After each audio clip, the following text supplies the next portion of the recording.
Howdy, this is Jim Rutt, and this is The Jim Rutt Show.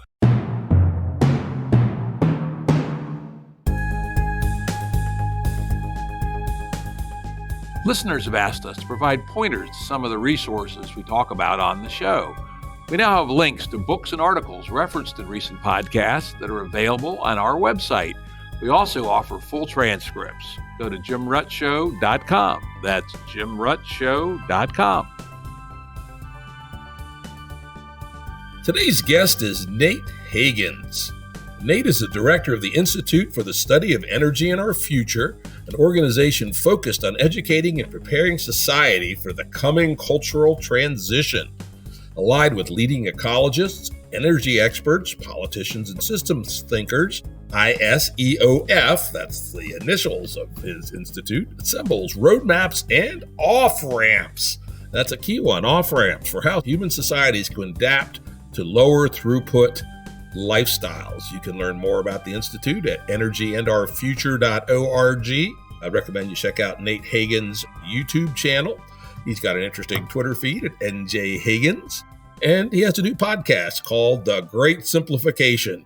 Today we'll be talking about his book, Reality Blind, Integrating the System Science Underpinnings of Our Collective Futures. It was written with co-author DJ White of earthtrust.org. Welcome, Nate.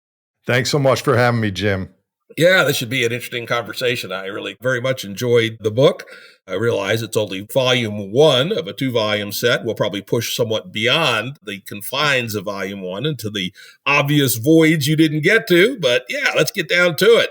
First question, why the title Reality Blind? Well, that was the name of my course that I teach at the University of Minnesota. It's called Reality 101. Because I think our culture has gradually moved into a consensus trance of money and technology. And I think the core fundamental drivers of our current situation and our future are mostly unknown to people, or at least people recognize them but are unaware of their origins. So this was an introductory text for college freshmen and sophomore to kind of take a look under the hood of what makes the human ecosystem function.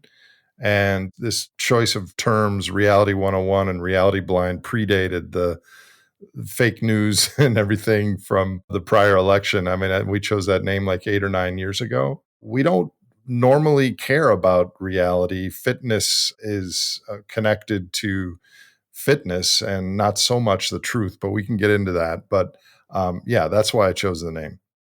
Yeah, you also note that we tend to remember stories far better than remember unrelated information. Indeed, much of the thinking is the creation of coherent, seeming stories out of disparate sensory inputs, information that flows from other people. That's you. And of course, by the way, that shit's often wrong, right? We're operating on models that may or may not have much to do with reality sometimes.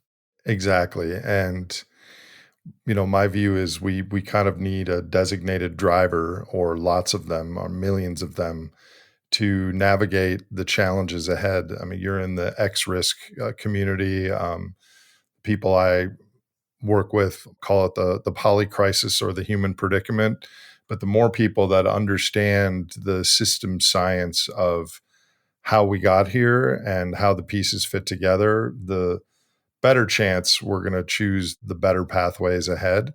And I think our culture right now has a lot of bright pro-social people caring about the future, but I don't think they're using a reality-based lens with which to view the paths. And I expect we'll get into that in this conversation. Yeah, the current predicament or whatever, and listeners to my podcast know, we tend to call it the dumb meta crisis, but I think we're all talking about the same thing. I also wanted to note an interesting literary device that you and your co-author used, which is Your Alien, named TAL, T-A-A-L. As you say, TAL stands for Through an Alien Lens. When I'm doing workup of a book for my podcast, I highlight and make comments on sections all through the book. And it turns out I made 321 highlights and comments on your book, and a disproportionate of them were actually on TAL's part. How about that? Tell me a little bit about why you chose to do that. So the book is Reality Blind, Volume 1, and it's got around, between that and Volume 2, it's got about 300 concepts that we felt are important for a college student to know. Each concept is 1 or 2 pages only, with a lay description of the science of the cognitive bias of loss aversion or peak oil or how is money created, things like that. And then underneath that, we had Through an Alien Lens, which was more of a way that we could do a Monday Night Football color commentary on the science rather than just be rote references and dry science. It was almost like, let's imagine a hypothetical pro-social alien philosopher that comes down to Earth and opines on this topic. And the reason this fits so well, and perhaps you should be interviewing my co-author DJ White instead of me, because it did most of the Tal writing and I did most of the science writing. And it's because he kind of thinks like an alien. So he didn't really have to act much to write those things. So I thought it was a way to make these somewhat threatening and atypical topics be interesting to a 17 or 18-year-old. Yeah, I think you did a good job. I actually liked it. As I said, your co-author did a wonderful job at taking the guts of the more detailed narration and getting it down to the essentials. So readers, when you read the book, don't skip Tal. That's some of the good stuff, right? In these kinds of books and these kinds of discussions, there's always the question about the balance between 3 poles: reality, pessimism, and optimism. Before we jump into more details, why don't you give us your thoughts on reality, pessimism, and optimism with respect to the coming big transitions that are going to have to occur if we're going to make it successfully to the other side? I have a lot of thoughts on that. Our current culture, it's almost considered gauche or unprofessional to be too pessimistic and to have too many constraints on the human story. There always needs to be, here's the problem, but if we add solar panels, we can fix it. There always has to be this Madison Avenue glimmer of packaged hope at the end of something. And I think that's fine. I think I am hopeful and cheerful, but not so optimistic as far as relative to our cultural expectations. I'm actually quite optimistic about the future, but that's because I have much reduced expectations relative to the consensus trance of society. I think we have to look at the world from an ecology lens rather than a technology or money lens in which to understand what we face. And so if we get a good grip on reality, the pessimism and optimism are less relevant. That's the emotional response, which could be totally different depending on who's reading it. A very common experience of my students, Jim, was they signed up for the class because they were worried about climate change. And then they learned in the class a lot of other things about human behavior and about the importance of energy to our society, and that energy is depleting. They learned a lot more scary stuff that made them more pessimistic about the future. But at the same time, it was the knowing of the things and it was the putting together of the parts and the processes that comprise the human ecosystem that actually empowered them, that at the end of the semester, they felt like, wow, I know more scary stuff about the planet than I did, but I feel more agency and I feel more sanguine about it because I understand. So, the ultimate challenge of telling a story is there's a trade-off between being accurate and being helpful. And in my work, at least so far, I've just tried to be accurate. And I'm not trying to spin things to make people feel better. I'm trying to describe our reality. But humans don't like uncertainty. We like to hear things that are confident and unequivocal because, oh my God, we're going to colonize outer space and science the shit out of it on Mars, and technology will always find a way. That worldview is pretty much behaviorally indistinguishable from we're screwed, there's nothing we can do, Mad Max is coming. Because both of those poles obviate the need for any personal response or effort or change. So I kind of try to steer away from the optimism and pessimism. I just try to describe things how they are, because the reality of our future, I expect, is in between those poles. We're going to have probably an Earth Trek future. We're going to need a lot more humans understanding the energy, ecology, human behavior nexus to craft a path forward. Yeah, I absolutely agree. That's why I gave a three-dimensional space: pessimism, optimism, and reality. And it's been my longtime view that we have to focus on the reality part of it and not worry about optimism or pessimism. I see people, as you described, techno-optimists. Oh yeah, we'll figure it all out, no problem, right? Just double the amount of VC in it and all will be good. And then we have, you and I both know, pessimists. We're doomed. We're doomed.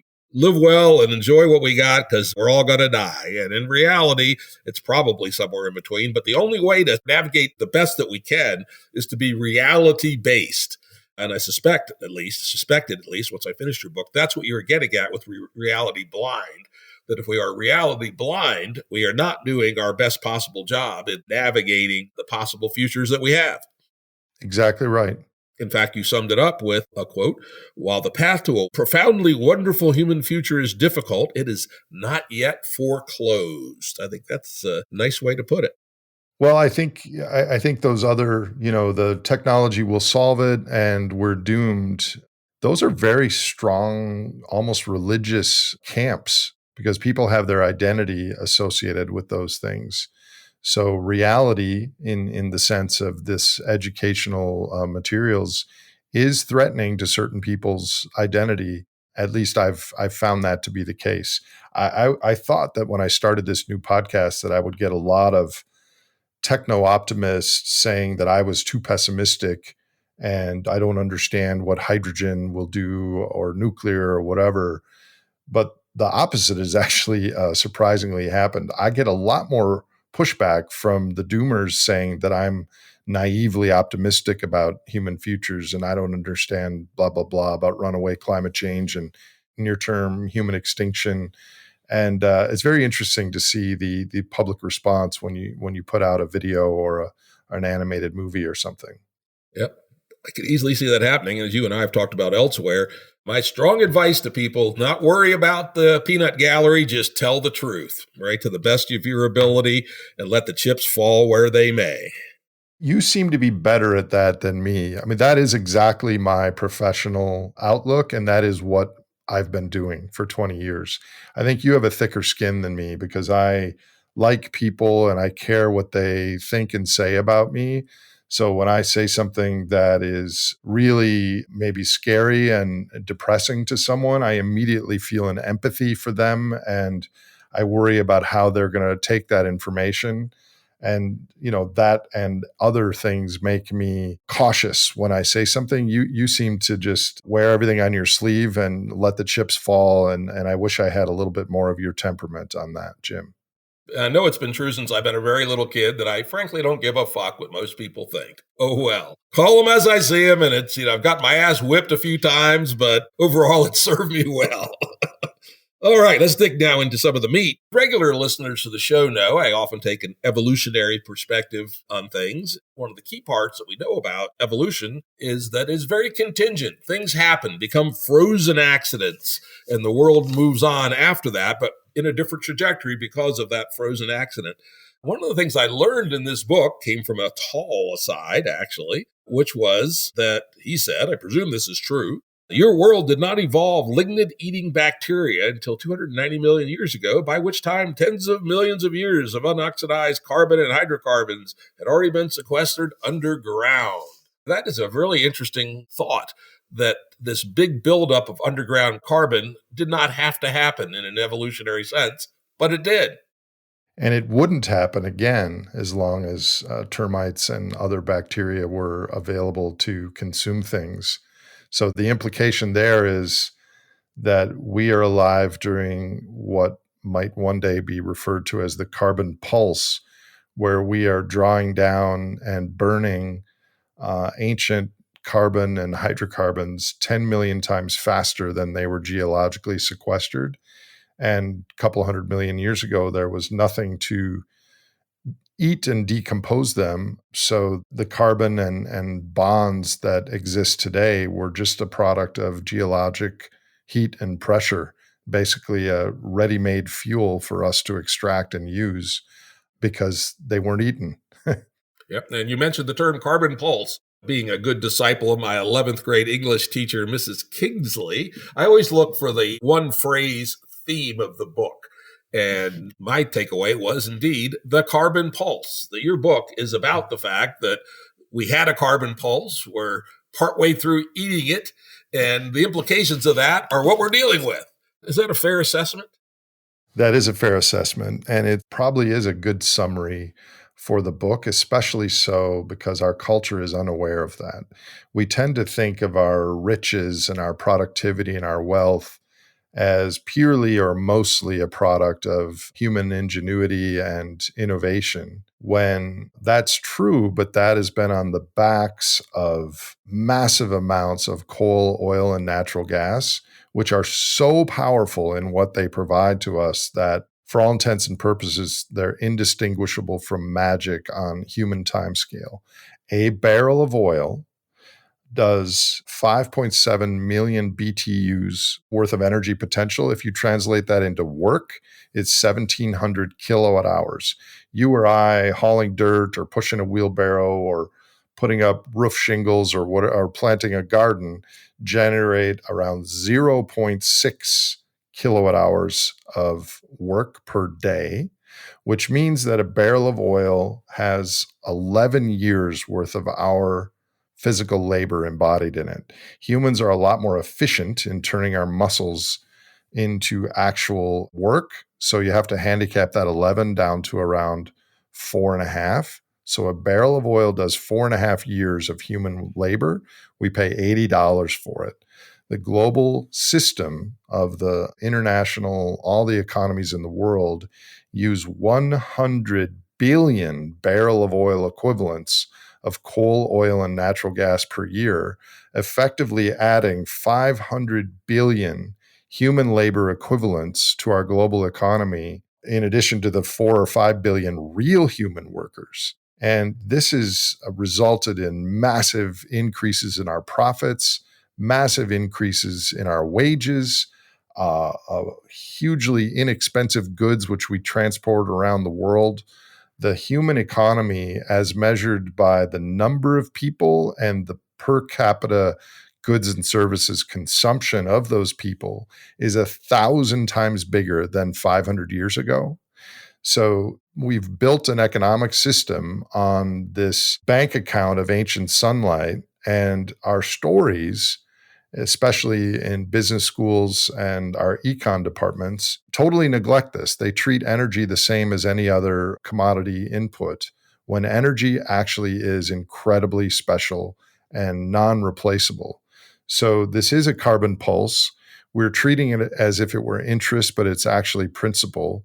And we're not allocating any cost to the waste streams, which, as you're aware on your podcast, is acidifying the ocean and acting as a thermal blanket on Earth, the more CO2 that comes from these fossil laborers.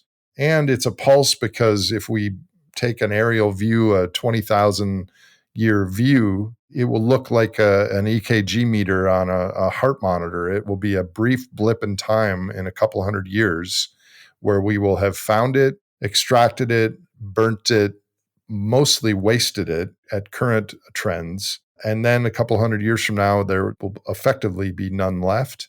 And with the termite and lignin comment, it won't be there again. It's a one-time thing for any species on this planet. And ours is the species, ours is the culture that found it. And you and I are alive midway through this pulse. That is exactly right. And I make this point quite often by analysis. I use a slightly different time frame, slightly different analysis. I typically say start at 1700, about 300 years ago, when I point out there was only 650 million humans on Earth, less than a tenth as many as we have today. And I use a slightly higher level of energy intensity as opposed to 1,000th or 100th, I guess. Because if you include animals, wind, and the amount of water that we're using at that time, it's more like a 10x increase in energy intensity of our civilization since 1700. Again, these are round numbers. But the net result, even using my numbers, is 100x in a mere 13 generations, a blink of the eye, even in biological evolution, let alone geological time. So this is a one-time thing. In your book, you talk about fire as one of the great inventions of humans. And one of the things I do point out, and to kind of push back a little bit about the fire as the big transition, of course it was, is after Western civilization, you know what the biggest energy per capita culture in human history was? Probably don't know the answer to that one. Outside of our current culture. Outside of the modern West, what was the heaviest consumer of energy per capita? I'll probably get it wrong. My initial sense was Egypt, but since you are saying it's a trick question, I'll say that it was some hunter-gatherers that would lay fire to clear out swaths of forest to replant, et cetera, back in the day. You got that right. On your second shot, it's actually the Australian Aboriginal people who had an extraordinarily intense and very intelligent land management system based on very regular burning. And in fact, if you actually calculate the energy given up by that burning, it's within a factor of 2 of modern civilization. Who would have thunk it? What time frame was that? Pre-contact, late pre-contact, call it 1600 or thereabouts. So anyway, my point is that while fire is huge and interesting and a gigantic change, and we can talk about all the things it did, we're not going to today. I like to put the date of where this trend we're on occurred in 1712. Where the Newcomen steam engine was invented, which was the very earliest successful heat engine where we took heat and turned it into work. And this is one of these great, interesting, contingent points in evolutionary history. The thing was amazingly inefficient. It was so inefficient, it only had one practical economic use, which was to pump water out of deep coal mines so they could keep mining. And the reason being, it was so amazingly inefficient, it had to have very, very, very, very cheap fuel. And where's fuel going to be cheaper but right at a mine? And if it hadn't have been for these first deep coal mines in England that happened to be in areas that were subject to flooding, would that heat engine have even been invented anytime soon? Hard to say. But that is where I would say we became participants in this exponential of the carbon pulse, where the first very inefficient steam engine was created. And then, of course, a series of innovations along the way, often branded with Watt and his steam engine, which was probably the biggest single step up, but not the only one. From that single use case, essentially, the whole modern world has grown. Yeah, I would agree with that. The one caveat and one side note, the caveat is, I think, our social organization, the big inflection point was the agricultural revolution. I think that was the paradise lost moment. For 290,000 of our 300,000 years as Homo sapiens, we were hunter-gatherers. We didn't have much energy surplus. We got what we needed in 15, 20 hours a week of hunting and gathering, and the rest of the time we sang and danced and told stories and took naps. But once we started to accumulate surplus via agriculture, that changed everything. And then you're right, the exponential happened when we started to access things vertically under the ground instead of horizontally via farming. The side note I would say is a lot of people who understand the importance of energy still have this flawed view that if we get more efficient at something, we will then save energy. And this is what William Stanley Jevons wrote about in the 19th century with respect to the steam engines. He predicted that, these steam engines aren't going to cause society to use less energy, but they're going to become very abundant because they're so powerful that the energy saved will then be applied to some other process. And exactly what you were just saying with the Newcomen steam engine, that they were able to pump the water out of the mines, which allowed them to access more coal and open more mines and more engines, et cetera. So we have had 200 years, Jim, of getting more energy efficient. Our technology continues to get better, and we continue to generate the same amount of GDP with using a little bit less energy every year. And yet, over that 200-year period, with the exception of a COVID and a financial crisis and some recessions, we are using more energy than ever before as a global culture.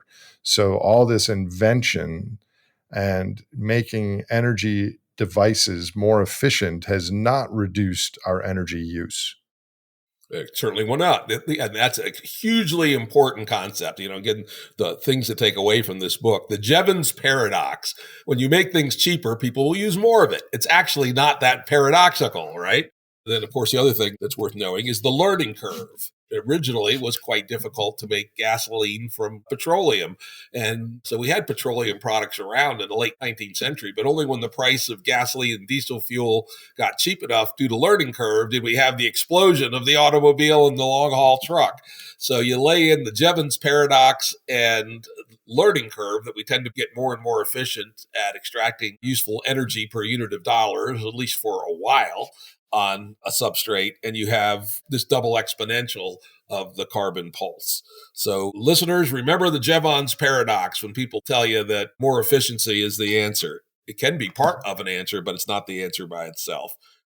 Let me add one more thing there, Jim. What you just said is absolutely true, except if we had someday an economic system that wasn't based on perpetual growth and a monetary system that didn't need us to generate the interest on prior money creation. In such a situation, and I don't know exactly how that would look, efficiency and innovation would make huge benefits for society if it wasn't automatically rolled back into more growth. If there was some sort of a cap, then that sort of efficiency improvement could be a huge benefit for society. Absolutely correct. And as regular listeners know, this is a main theme of my podcast, that exponential growth in a finite world eventually doesn't work. And we've already reached the point that it doesn't work. We're actually past it. We just don't know it yet. And oh, by the way, I have laid out an idea for a monetary system that can operate in a non-exponential growth fashion. People can check it out on YouTube at Dividend Money, a replacement for central banker managed fractional reserve banking. And I believe it's a monetary system and the implied financial systems that go with it that can allow us to have a meta-stable society that improves in quality without having to improve in quantity. And that's an important distinction. It's one of the reasons I dislike the term degrowth, for instance, right? Oh, yeah. I don't like the word degrowth either. I understand why people are advocating it. I think degrowth is something to root for, but I think post-growth is what's going to happen and what we're going to have to prepare for. I think well, you read the book, there's a metabolism to our current economic system, and we're not going to voluntarily leave this fossil pixie dust in the ground. I mean, look at right now, a lot of climate activists are simultaneously protesting what's happening with climate change, rightly so, in my opinion. But at the same time, they're complaining that gasoline prices are too high and trying to get Biden to tap the SPR or do other things. So I think we have a momentum, and we can get into it if you want. But my theory is that humans have en masse in 8 billion person strong global economic system become like that heat engine you mentioned. We have become a de facto heat engine, and there's no one in control of this, not the billionaires, not the politicians.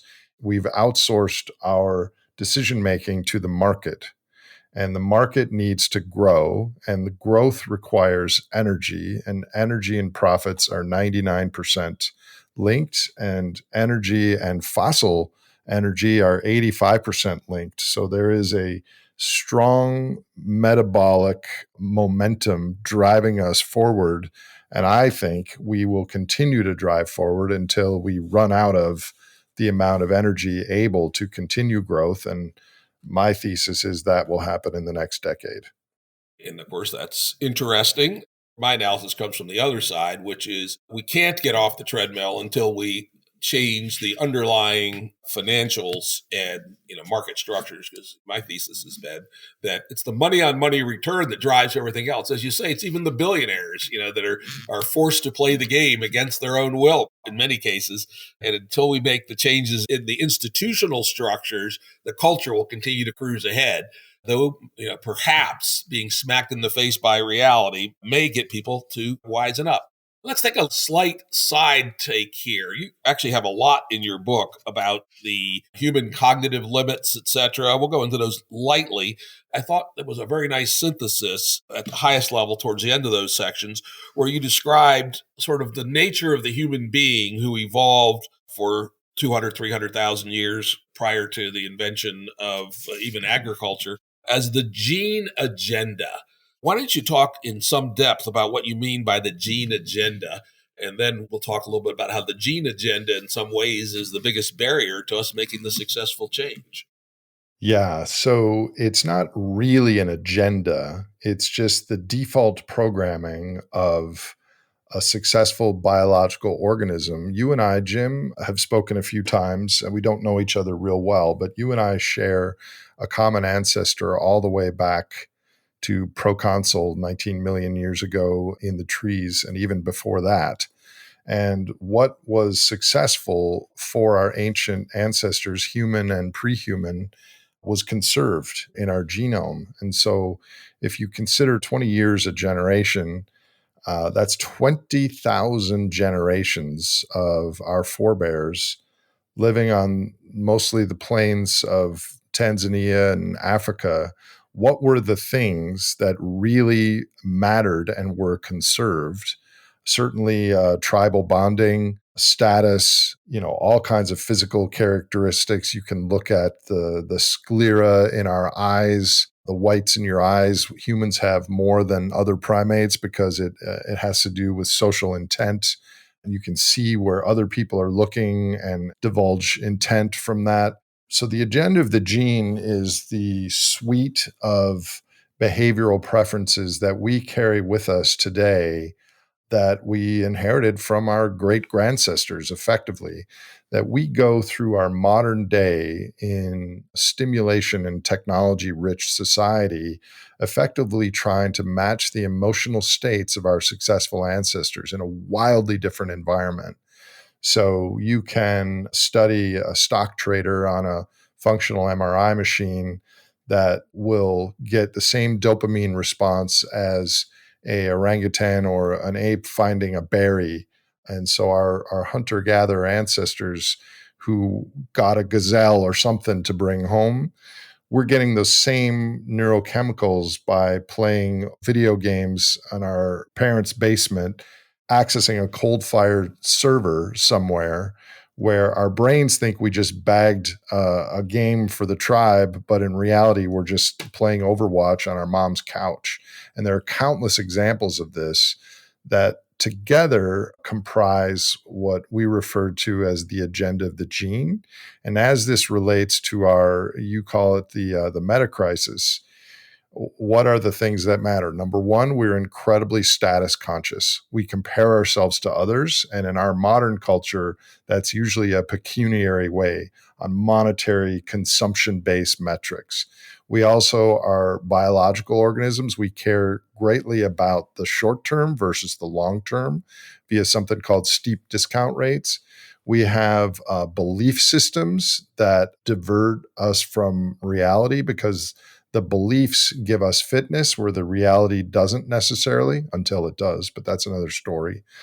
We are incredibly social, ultra social. We're not a solitary species like a leopard. We are very socially aware and socially connected, and now have a global economic system where we're all just like Catholicism or Christianity or Judaism or something like that. Our current religion is economic growth on the planet. We're also incredibly tribal, where we defend people in our in-group and we easily ostracize people in our out-group. And this has obviously, you're an expert on this, on what's happening with the polarization and such on the algorithms and the internet. All of these things comprise to have a, Achilles heel with respect to sustainable futures, because unless we understand why we're doing the things we're doing and how we might get those same neurotransmitter cocktails in the future by using less material throughput, then we're just kind of treating the symptoms of our global dysfunction, not the root cause. Yeah, you mentioned a whole bunch of them, the key ones, the variable reinforcement. And I don't recall if you mentioned this in the book, but one of the things that's part of the analysis of people I work with is that we now also have the fact that capitalism or the economy has figured out how to program those primate gene agendas, right? The status has always been part of, even back to chimpanzees. Chimpanzee life is nothing but a war about status. Turns out the war is mostly about who can beat whose ass up in a one-on-one fight. But what our economy has done has converted that status signaling into things like, do I have a Porsche? Do I have a 10,000 square foot house? Do I have a $1,000 pocketbook? Do I have a $200 haircut? And those are the things that really, really concern me, is that we have a culture that has developed a psychologically astute insight into the gene agenda, and the economy basically continues to spin itself up, exploiting that gene agenda. Well, you're absolutely right. And 20 years ago, this wasn't the case. But now all the medium size and above advertising agencies have evolutionary psychologists on staff, because they trigger you don't have this, you suck. But if you have this thing, you will be cool and respected. And it's a very common thing. Advertising, Jim, might be the single most deleterious invention of the human species. I think you may be well correct. And of course, it was famously developed by a number of people, including the inventor of behavioralism in psychology, and also Freud's nephew wrote the famous book Propaganda. And I'm with you that the system goes extra rancid when it has enough understanding of human nature to explicitly program it for its own agenda, which is exponential growth. And that's where we're stuck. Yeah, no, I completely agree. And that's a big barrier to overcome, and may take some big fucking hammers to do it. We're not going to tweak our way out of that one, I don't believe. Eddie Bernays is who you were thinking of. Bernays, yep, famous book, Propaganda. And the documentary called The Century of Self. Okay, I don't know about that one. Oh, it's kind of a must-see. It's a little disturbing. Okay. And then, of course, there's other things like supernormal stimuli, which falls into this. The foods that are irresistible to the chimp brain. And what are those foods? Cheetos, It's not a kale salad, I can tell you that. And then one my friend, Brett Weinstein, he and his wife focus on a fair bit, is hypernovelty. And then this is kind of a curious one, because it's not obvious why we should have had an evolutionary preference for hypernovelty, but we seem to. One of the more recent manifestations is this plague called fast fashion, where clothes designs come in and out of fashion on a weekly or monthly basis, and people are expected to throw their 2-month-old clothes away and buy new ones. Why that appeals to the gene agenda, I'm not entirely sure. I still wear the same damn clothes I've been wearing for 30 years, but it does seem to be another one of these hooks. Well, first of all, the gene agenda is like saying that men are taller than women. That is a truism the world over. Men are 5.5 inches taller than women, but there are a lot of women who are taller than a lot of men. So the gene agenda on these things are tendencies. They're not absolutes on every human, but generally we care about status. Generally, we're susceptible to supernormal stimuli. Generally, we have cognitive biases, a list as long as your arm. But as far as the fast fashion, I've not heard of that before, but it sounds like it's a combination of status seeking and supernormal stimuli. And the reason that it's evolutionary adaptive is a supernormal stimuli is something that was adaptive in ancestral times, but is isolated and heightened as a signal in modern times.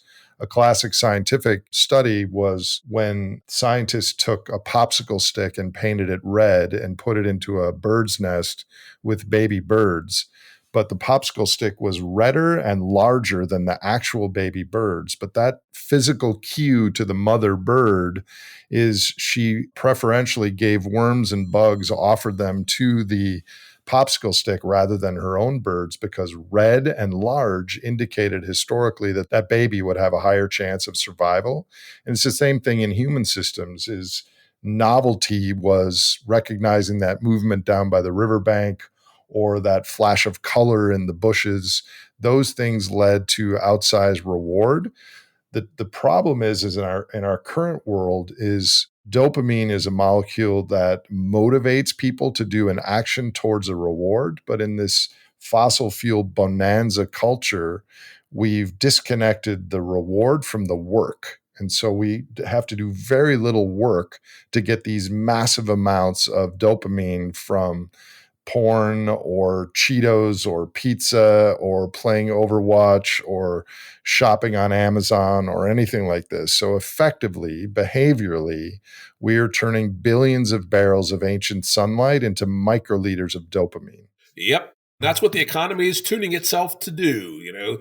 If I had to put out closely to your analysis on fast fashion, I'd say it's linked to the drive for sexual selection. People think they're going to get laid if they wear fast fashion. They may not explicitly think that, but they're implicitly programmed.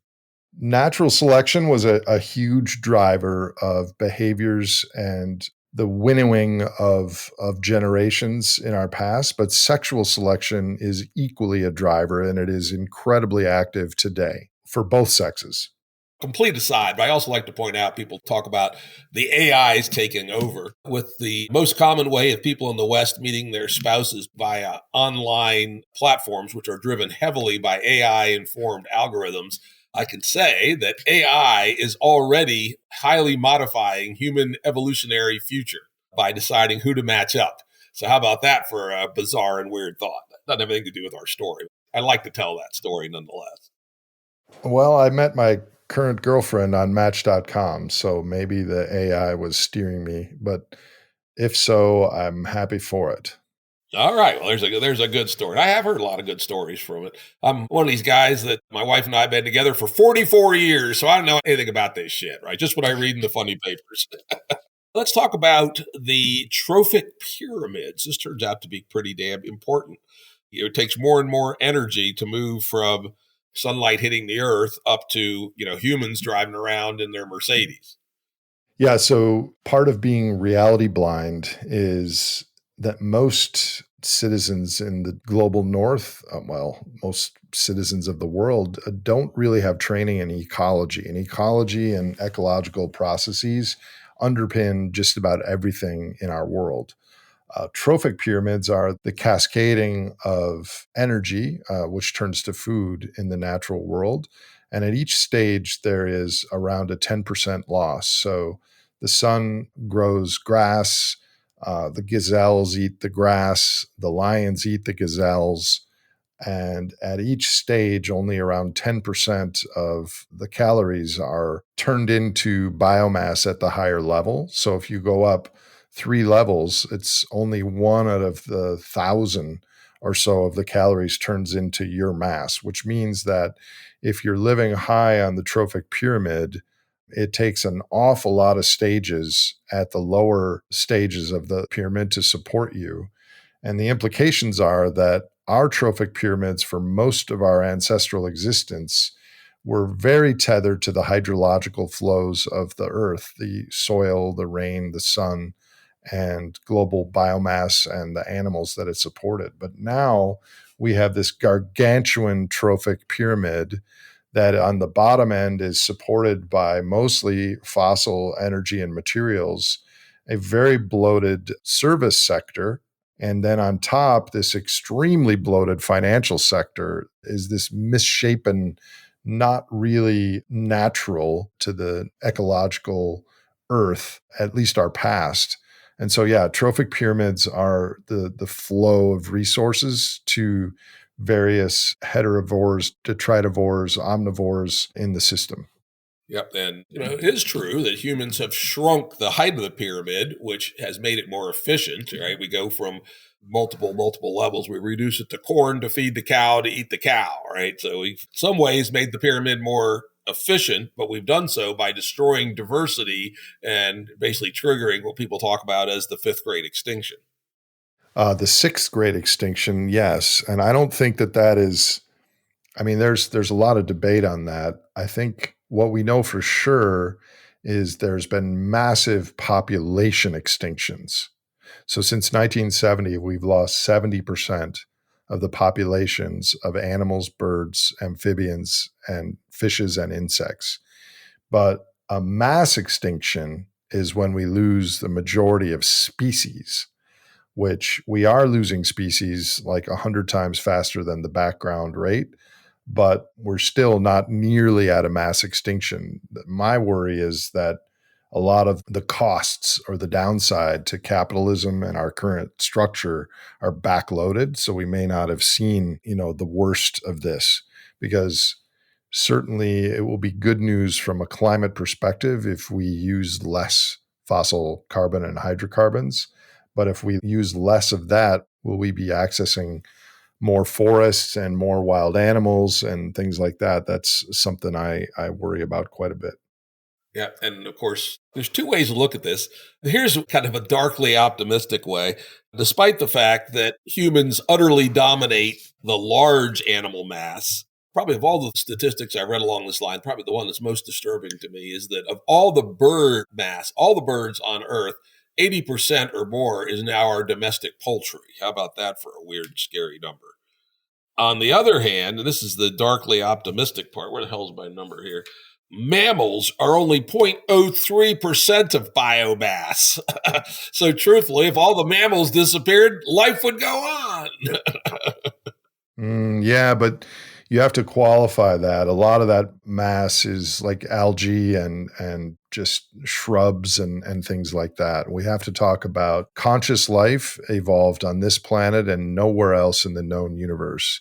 And conscious life, dolphins and cetaceans and humans and bonobos and things like that will be the most fragile first thing to go if there is an ecological bottleneck. So I don't think that the fact that mammals are a tiny, tiny fraction of all biomass is all that important of a stat. That depends on the long enough time frame. It might be, because it may turn out that the most significant thing that the Earth has accomplished so far was the Cambrian explosion and the development of multicellularity plus neurons. And as long as we don't drop below that, the ability to re-evolve all the way up may still exist. But that's an aside. That's kind of a crackpot point of view. Let's assume that preserving our chain of being and our chain of life is the most important thing. I don't think we'd have time to do that. In 500 million years or so, the sun will have expanded so much that the oceans would boil over. I mean, there is an Earth clock. And I think, the general scientific assumption is in around 500 million years, which is a hell of a long time. But the Cambrian explosion was longer ago than that. In 500 million years, we won't have a habitable planet. And a lot of people think that will happen a lot sooner than that, but just on a strict physics standpoint. Yeah, I have to go look that up, because what I've always heard was it's more like 2 or 3 billion years. I'll have to look and see if there's new information on the evolution of the sun. On that topic, though, Peter Ward has written like 20 books on this. He's a very good friend of mine. He would be a good guest for your podcast. I can introduce if you'd like. Yeah, that'd be great. I'll do the research first, because I'm sure there's other theories as well. There's so much of this kind of stuff we could talk about, but let's get now right down to the core of it, which is where we actually are with dependence on energy, and what is it that we may be able to do about it and not be able to do about it with these emerging technologies. Because I would frame this, again, to try and take away high-level themes. Can we use the gain from the carbon pulse to build a post-carbon way of life that's of high quality for a scary number, 8 billion people in time? The short answer to that is yes, we can, but there's a technical part of that, and there's a social, political governance part. Let's start with the technical. Let's start first with explaining the concept. I don't remember exactly your terminology. Other people would call it energy on energy return. Right. So energy is the currency of life, and animals were the first investors. A cheetah or a leopard in Africa chases a gazelle, and it expends calories when it does that. And if it chased 10 or 15 times and didn't get a gazelle, eventually it would get weak because it didn't have enough caloric input to keep up its efforts. So those animals that have an outsized energy return, they chase a gazelle and they get like 100-to-1 payoff in how much energy they expended in calories and how much they ate with the prey, had evolutionary advantages. And this has been shown through all kinds of scales and species in nature. Energy is the currency of life.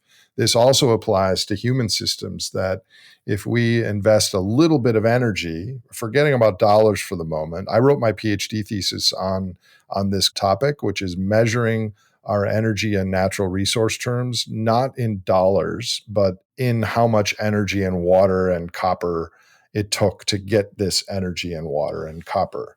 So human systems that have an outsized energy return have advantages, which is why many global wars have been fought over energy. And fossil carbon and hydrocarbons used to have, it would take 1 barrel of oil's worth of energy to discover 100 other barrels. And that went down to around 30-to-1 and in the 1970s, and is now approaching 10 to 15-to-1. So these energy sources that we're getting are still incredibly powerful, but we've built a civilization on a very high energy return. And so as we get lower quality fossil fuels like shale oil or light tight oil, or the really low quality coal grades, we don't get as much energy return. And what ends up happening is we have to allocate more of our societal energy surplus to the energy sector itself, which leaves less for libraries and shopping centers and hospitals and NASCAR and other things. And I think that's what we're going to be facing in the coming decades, is we're going to turn into kind of a Mordor-like mining machine where we allocate much more of our energy and resources to the energy infrastructure. So there's a couple things going on here, Jim. One is energy primacy. So this is that every good and service on the planet requires energy to invent, to imagine, to create, to construct, to deliver, to run, to maintain, to repair, and to dispose of. So we need energy for everything. And then I talked earlier about the massive energy benefits we get from this fossil energy. But the other thing we didn't talk about is this stuff is depleting. I mean, it's obvious to anyone that just pays attention to finding an apple tree, and you grab the apples that are at your reach first, and then eventually you have to get a ladder to get the ones on the top of the tree. The same thing is happening with our oil resource. So the United States has more oil wells drilled than the rest of the world combined. Our country is like a freaking pincushion. And we are one of the top 3 oil producing nations in the world. But we've long ago depleted the Beverly Hillbillies just under the surface oil. We've accessed oil in the North Slope of Alaska. We've accessed oil under the Gulf of Mexico. We are now accessing the source rock itself, which is called shale oil. And beyond that, there's nothing left. And the shale oil is abundant, and we have the technology to access it, but it depletes very rapidly at around 80% of its ultimate production you get in the first 2 years. And then you need to go and drill more and drill more. And so this is like this Alice in Wonderland Red Queen phenomenon where we have to run faster and faster just to stay in place. So the other component here is energy depletion, that we're not running out. I mean, we were running out of oil from 1859, the first time that we drilled a well. The challenge here is not that we're running out. The challenge is that we're running out of the amount and of the low cost in order to continue economic growth. Now, you bring up alternative sources. So there's things that we refer to as renewable energy. Technically, that's a misnomer because the sun is renewable, wind is renewable. The technology we build to harness the sun and the wind is at best rebuildable. Every 25 years or so, we have to have these polysilicon wafers and these giant wind turbine blades with neodymium magnets. And that stuff is as complicated and sophisticated and energy and material intensive as a pickup truck or a refrigerator. So this stuff has different energy properties than fossil fuels do. First of all, most renewable energy tech generates electricity. Electricity is only around 20% of global energy use. The rest is heat and transportation and things like that. We can switch some of these processes that we currently use gasoline or diesel or natural gas for into electric, but some things can't easily be switched, and some can only be switched at a very, very high cost. The other challenge with renewables, of course, is that the sun doesn't always shine and the wind doesn't always blow. So if we want 24/7 access to energy, which we've become accustomed to, we need to have either another simultaneous generation source, currently very prominently natural gas, or we need to have a battery backup. And those are more costly, full system wide. And so what ends up happening is in an attempt to decarbonize the economy for climate change reasons, we are rematerializing the economy because like an electric vehicle uses 6 times the metals and rare earths than a conventional car does, for instance, because of the large battery. So one of the challenges with our renewable future is that energy and GDP are 99% linked. Materials in GDP are 100% linked.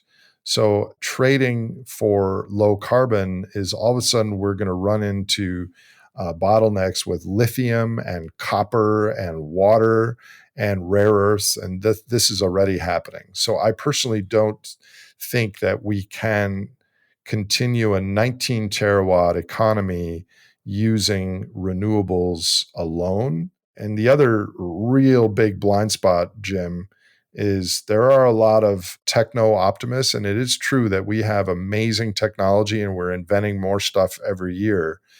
But all these technological stories about the future and inventions and anticipated innovation are happening in a period where we have effectively grown our energy access for 200 years, with the exception of recessions and financial crises. We have more access to these armies of fossil workers to help our global economy every single year.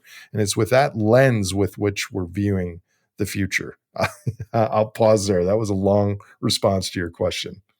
Yeah, that was good. And it is true that the energy on energy return of even something like oil has fallen massively over time, as you were pointing out. The domestic oil around 1930, U.S. oil was thought to have 100-to-1 energy on energy return. Like the current best estimates for domestic oil, and this was in 2000, was well under 20-to-1.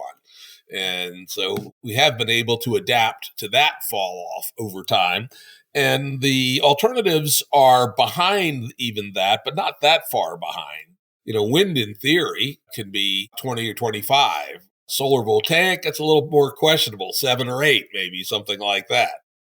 Yeah, this is a really fraught topic. I wrote my PhD thesis on this, and therefore I feel qualified to say how dangerous the topic is. I think energy return on investment is the concept of net energy.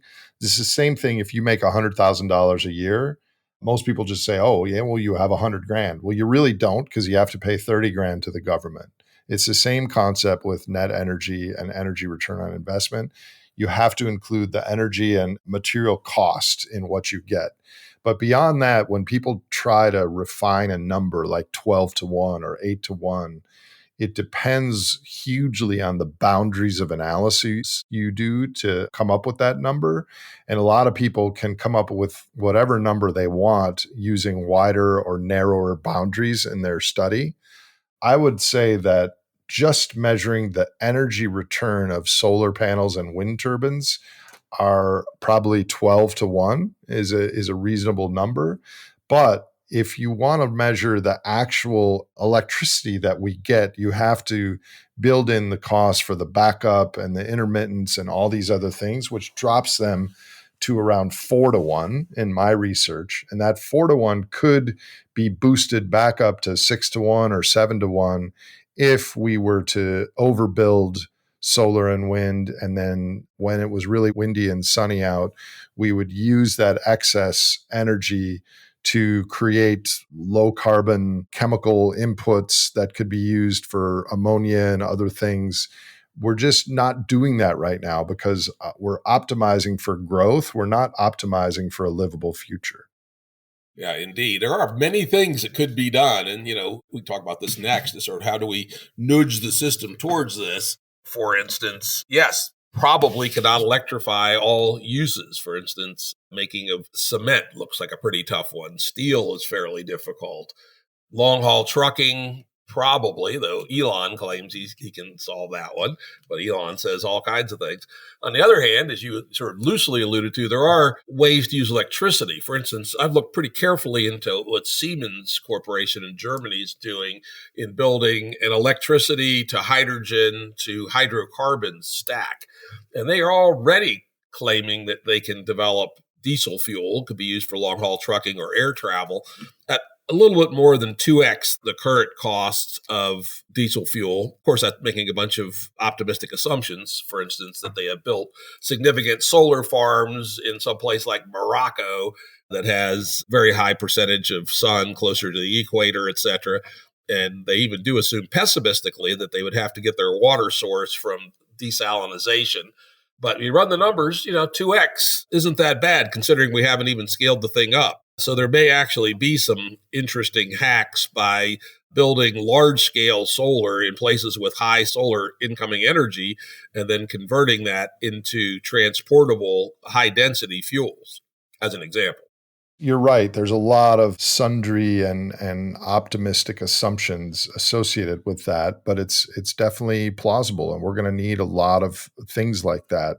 I don't think there is a one-size-fits-all answer, and underpinning it all, getting back to the agenda of the gene and why I don't think technology is going to be a savior for our current predicament, is we're kind of flipping between we don't have enough energy, our energy is too expensive to continue this way of life, or would we want free energy that is too cheap to meter? If humans had absolutely free energy right now, we would fry the planet in short order. So the fundamental issue is we have an economic system based on growth that's 99% tethered to energy. So if that's the case, all the global corporations and governments expect 3% growth in perpetuity, which means we will double the amount of our energy and material use in the next 25 years and double it again in the following 25 years. So technology is like someone coming at you with a hammer with intent to hurt you. If they switch the hammer to something else, the intent is still there. So I really am a believer in the ability of humans to innovate and combine energy materials into a technology that's useful for humans. But we're going to need some sort of different aspiration other than continued growth, which I think you agree with. As far as the diesel, let's just assume that it was able to do. And the other problem is that's keeping everything else constant. And we have wars and supply chain problems and ongoing depletion. So there's a receding horizon aspect to that 2x diesel that once we actually get it developed, our other circumstances will have deteriorated a little bit. So it might not actually be 2x, it might be 3x. But even at 3x, if we could get diesel for $10 a gallon, that would also be indistinguishable from magic to most of our ancestors. It's just that our current economic system and our expectations are tethered to something that is much cheaper than that. Because what we've done with the Industrial Revolution is we've replaced human and animal labor with machines where we add thousands of units of fossil energy to replace 1 unit of previously human or draft animal energy. And we're able to do this because this stuff is so unbelievably cheap. But since we're adding thousands of units to each process, like aluminum smelting, or you mentioned concrete creation, with these vast blast furnaces and the components that are mixed with machines, et cetera, that if energy prices increase even 10 or 20 or 30%, it causes the really energy intensive processes to no longer be profitable. So sure, $10 diesel in the long run sounds like a miracle, but our current economic system couldn't handle that. No, I just looked it up. Price of diesel in Europe is about $8 a gallon. Right. And that, I mean, Europe did an amazing thing 20 years ago when they taxed the hell out of their energy. Gasoline there is around $10 a gallon. I say their economy still works, right? They had to make some changes, and so will we. Clearly, right? Right, exactly. And that's ultimately what my work is about, is how are we going to make those changes? I mean, the US is arguably bigger people, longer commutes, bigger cars, more entitlement, more polarization, more addiction. The end of growth in America is going to look very different than in Denmark or Germany, I expect. We also have a more extreme climate, which also burdens us substantially. In fact, you look at the three countries that are most similar in their energy consumption, it's Australia, Canada, and the US. In fact, Australia and Canada are both a little higher per capita than we are. And they have all those same attributes that you just described. And the three of us will have the biggest problem of all. You know, it's interesting. One of the reasons that Canada uses more energy per capita than the US, of course, they have to drive a little further, but they also use more air conditioning, which you would think would not be the case, given that they're north of us, but they do. I did not know that. Of course, it's right hot in the summertime out in Saskatchewan and places like that. That is very odd that they use more AC than we do. I would not have guessed that one. That's an interesting data point.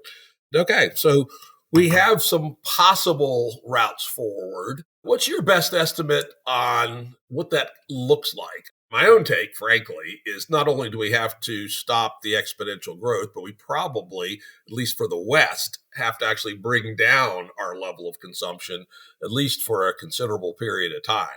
What's your thought on that? I don't think we can even make the transition staying flat. All right, let me preface my answer by saying that I don't know. And I like to look at the world and the future as a set of probabilities that I change in my mind based on who got elected or what policies happen or what's going on with Russia and Ukraine, or maybe something I learned or maybe something I had wrong.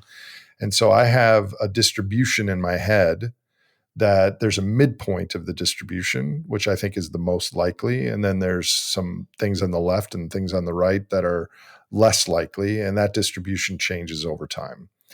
The heart of my distribution is as follows, that we are going to kick every can possible to continue economic growth. When the productivity from lower productivity from extraction of energy, lower productivity from extraction of minerals, higher productivity from new technological inventions using those two things.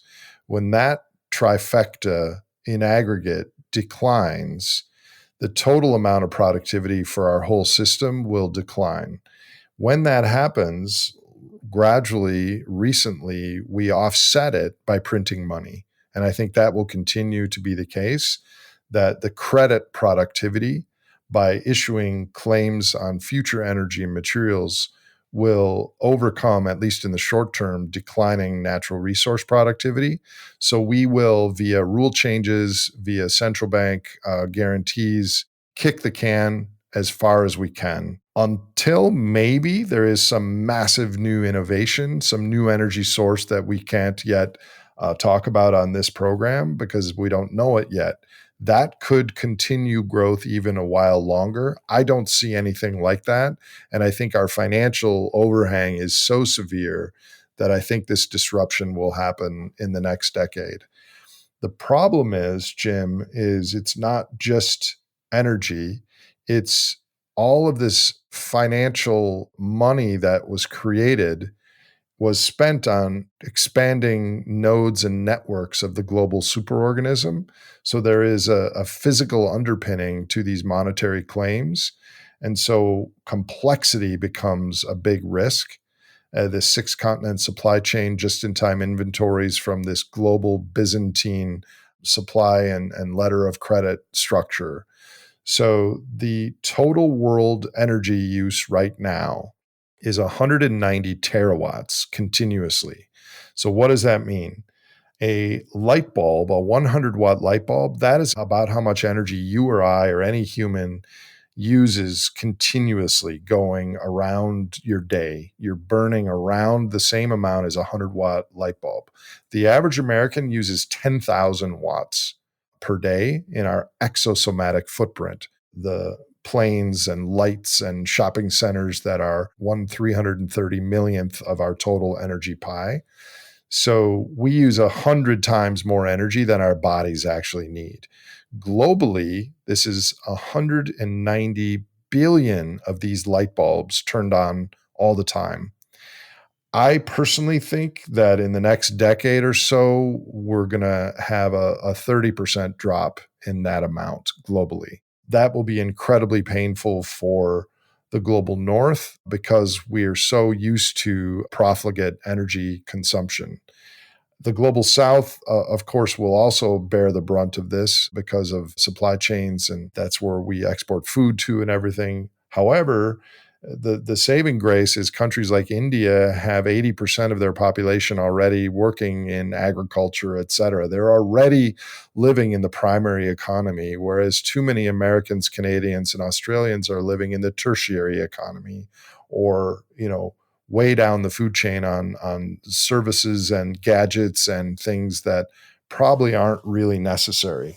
So I expect we're going to, because of financial overhang, have around a 30% drop in the size of our economy in the not too distant future, which is akin to what happened in 1929 and the 30s.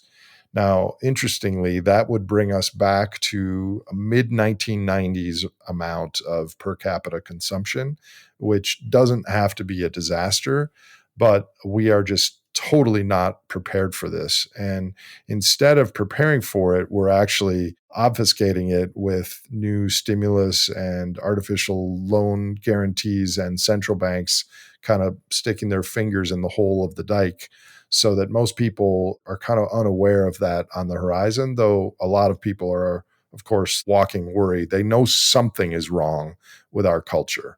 But I think the something will manifest in a biophysical haircut in the next decade or so. That's the midpoint of my distribution. And that's in the short term. And then we have to figure out what do we do next, because we're still not even close to carbon neutrality, even if we were to cut our output by 30%. We'd still have to grow our non-carbon a bunch, and we'd have to evolve to a carbon neutral culture sometime after that. Yeah, that's not going to happen. We are going to use less carbon because we're not going to be able to afford the extraction of it. So I think a lot of the really extreme climate scenarios are unrealistic because we just don't have that amount of extractable carbon. But I also think the net zero stuff is totally delusional, Jim. We have to spend a lot of energy to do things like carbon sequestration and some of the technologies that are in that suite. Being energy blind means that we don't realize how utterly dependent our societies are on coal, oil, and natural gas, and we just can't wish them away. A lot of the renewable energy, getting back to that, it has been helpful for our GDP. It's given us more energy. It has done bupkis for climate. We have higher emissions now, even with the massive scaling of renewable energy. So the positive scenario I see is somehow changing our governance and our cultural aspirations, which I don't know how we're going to do that. But if we were able to do that, we could use our remaining quote unquote clean fossil fuels like natural gas and oil, hopefully not coal, to use those as seed corn to invest in a lot of these renewable technologies that we mentioned, to meet the future halfway and some 10 to 12 terawatt sort of global society. And yeah, we're going to have to use less. Those are like swear words to our culture. The American way of life is non-negotiable. Well, if we don't want global World War III and climate Armageddon, we probably are going to have to do a little negotiating. And this is going to be the next big thing is, what about global equity, right?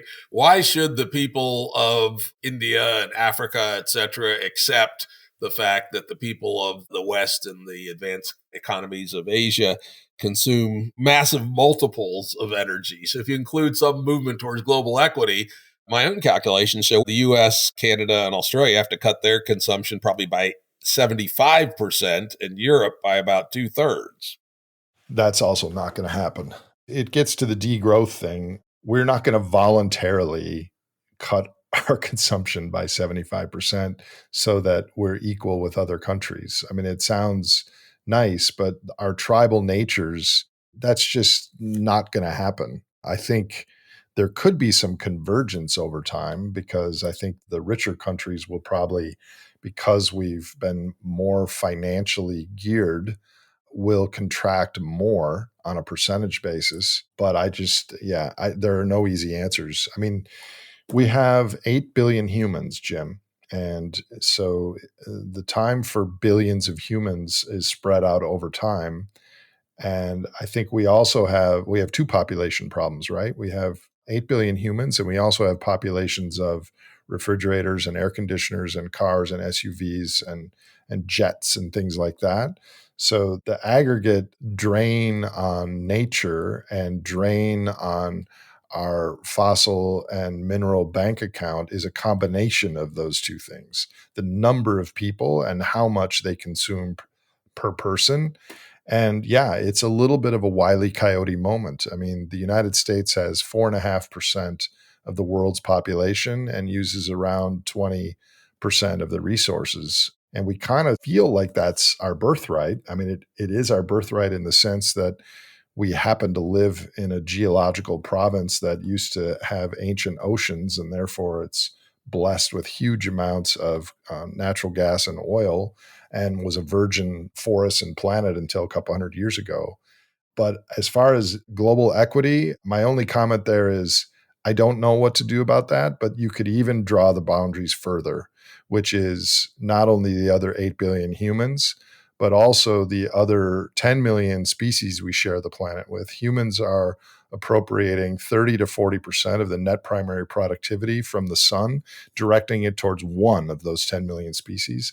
And of course, other generations. What is the net present value of how many billions or even trillions of humans might live in the future, and other species that are not going to have access to the carbon pulse, nor are they going to have access to healthy ecosystems that you and I did relatively as we were growing up and alive on this planet. Oh, that's a cheery thought. Yeah, I did find it interesting, the math you did in the book on the possible number of humans downstream from us. Though I must say, from a complexity science perspective, I am not willing to say too much about what happens very far out into the future. Oh, me either. I think I'm focused on out to 2030 because I think 2050 is a total freaking crapshoot because there's so many things that can happen in the near term. My own take is if we can steer humanity through the 21st century without collapse, we'll have done a good job. And it's not going to be easy for a lot of things to do. I'm going to toss out a couple of potential positives, or at least amelioratives of the things you talked about. This is one that I have studied a lot. And if there's any area that I think I have some expertise in, it's this issue of financial collapse. It's very important for people to remember that finance and money are not wealth, right? Wealth are factories and cars and farmland that's being farmed well. It's human capital, things that we know how to do. I can write a Python program. That's a form of human capital. In fact, we can entirely replace our financial infrastructure almost with a snap of the finger, and it's happened before. We could declare a global debt jubilee, for instance, scrap all existing financial contracts, get rid of all currencies and replace them with an entirely fresh financial infrastructure. And guess what, people? All the wealth would still exist. Now, some of the wealth would be misallocated. And that's important to acknowledge. Probably in a new scheme, things like private jets should just be scrapped for their aluminum because they're not going to make any sense on the other side of the transition. But that big move is still there. And people say, well, that sounds like fantasy. Well, it actually happened. In 1920s, 3 countries in Europe, Germany, Austria, and Hungary, suffered the famous massive hyperinflation where you see the pictures in the history books of the people with wheelbarrows full of cash to go to the store to buy a gallon of milk. What did they do? How'd they get out of that trap? They declared essentially a clean slate. They issued new currency. You could pay off your old debts in the old currency, which meant that all the debts literally went to effectively zero. And how long did it take for those economies to restart? The answer was 2 weeks. 2 weeks. We have a problem around this stuff in that we have reified finance and money and made it more real in our minds than it really is. It's a human creation, and we can re-engineer that whole layer with, I think, less storm and drang than you might think. The second is that a 30% drop in some level sounds scary, but our huge buildup in this crazed consumer economy actually gives us vast layers we can give up. Do we actually need $5 coffees from Starbucks or $1,000 pocketbooks or Porsches or more clothes than will fit in our closet? We have built up a huge reserve that we could easily go bye-bye, didn't need that. Actually, there's some interesting biological analogs. I think one of the most interesting one is the peacock's tail. Turns out the peacock's tail on a male peafowl is quite expensive to maintain, to grow it, to drag it through the woods, to keep it looking nice for sexual reproductive reasons, etc.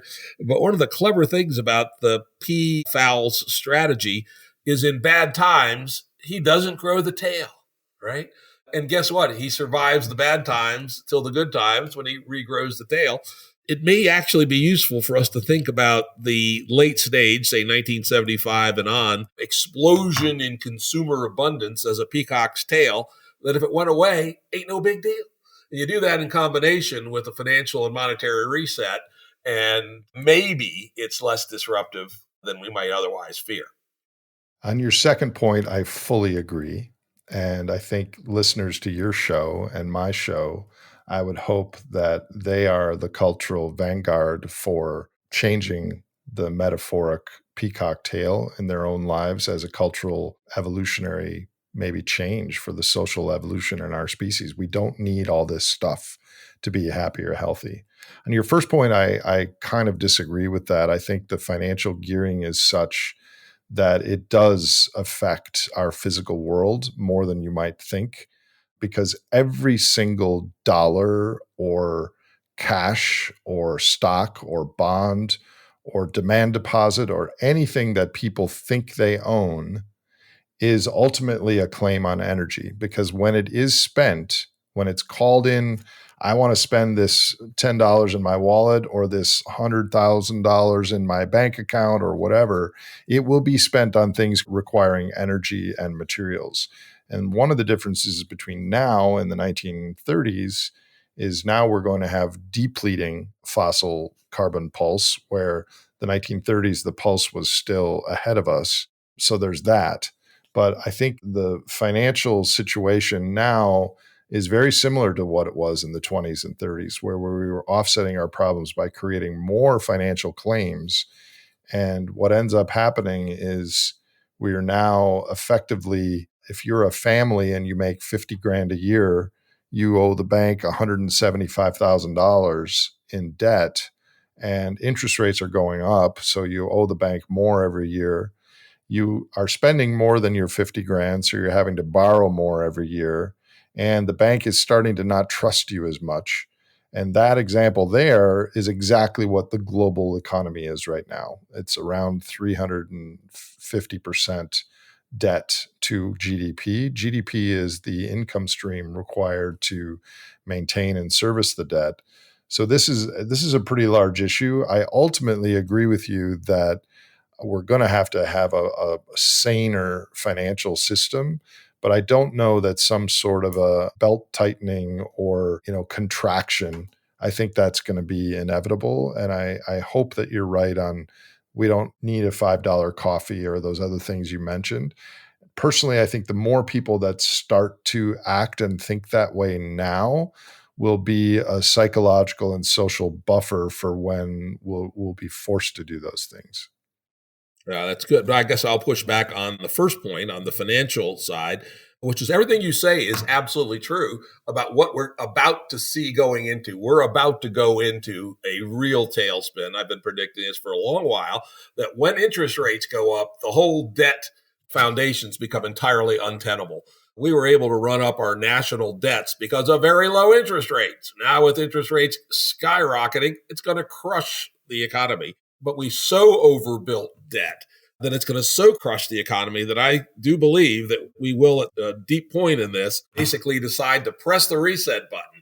There's nothing that says those claims have to exist. Those are ledger entries. That's symbols only. It's not actual wealth. We could restitch a system that's entirely new and fresh and turns money into a symbolic signaling mechanism that's actually pro-social and not the current system that we have. That would be a huge disconnect, and a lot of people would be really pissed off. But it can be done, and we should not take that out of our quiver of how we get through this mess. Well, I think it can be done with a very large haircut for maybe mostly wealthy people, but it is a musical chairs thing that not everyone is going to be made whole.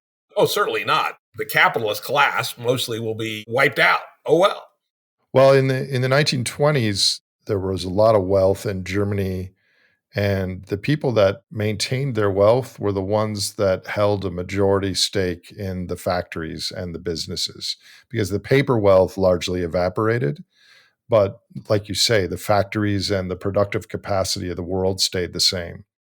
Yeah, that's why we'll have to go a step further and reallocate the ownership of those capital goods as well. Anyway, this has been a wonderful conversation. I really thank you for writing the book with your co-author and getting these ideas out into the world, and the good fight that you and your associates have been fighting. We just scratched the surface with this conversation, Jim, but I enjoyed it, and I look forward to interacting with you further. I'm going to introduce you to my friend, as I promised last week, and good luck with your stuff as well. Yeah, that'd be great. And when you do your volume 2, let's get you on the schedule, and we'll do another episode. Sounds good. Audio production and editing by Andrew Blevins Productions. Music by Tom Muller at modernspacemusic.com.